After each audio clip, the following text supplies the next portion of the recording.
afternoon, Larry. This is Julian Martinez here in Miami. Hey, how you doing? We got to get some Miami guys in the Winners Club. That's great. Yeah. We got some South Beach people here.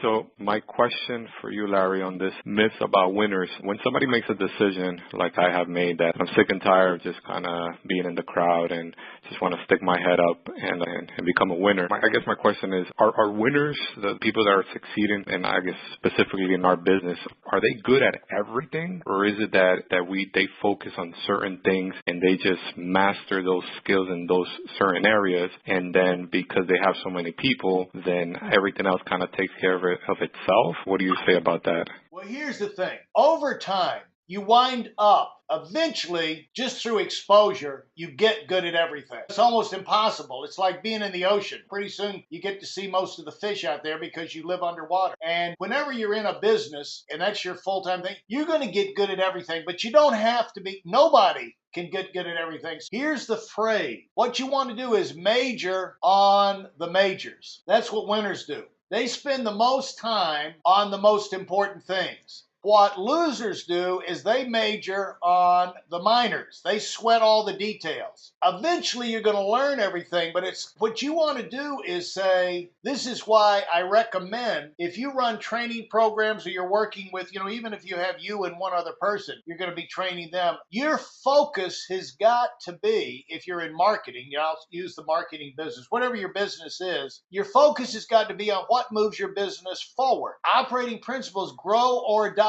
So the main thing is you want to be doing things that allow you to grow, where you're getting more done, more activity, you got more people, and usually that involves more prospecting. You're doing more of the things that the company, whatever business or company you're in, pays you to do. And so those are the things that winners focus on. They focus on the things that will cause them to move up the ladder on income. And usually that is in the arena of activity. It's the amount, it all comes down to the quality. Quantity and quality. If you're successful in anything, let's just say I started as a home builder. If you start as a home builder, you'll take any job, any repair, any this, that, and the other, any house. But what you do is, as you're successful, you want to get up to, like, say, the number of houses that you can build per year, a good number that you can handle. Then you want to get higher and higher quality. You want to get the best, the most profitable, the ones that give you the least grief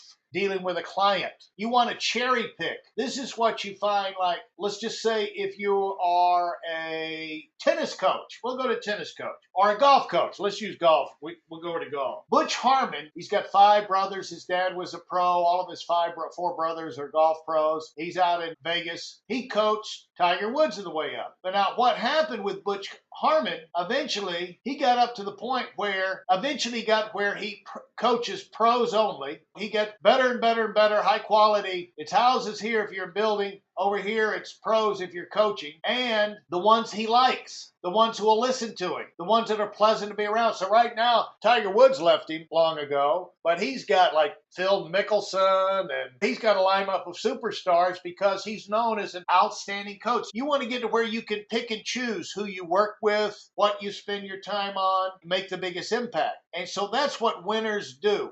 They major on the majors, whereas the losers just run around trying to learn everything, do everything with everybody. You see, winners are focused on results.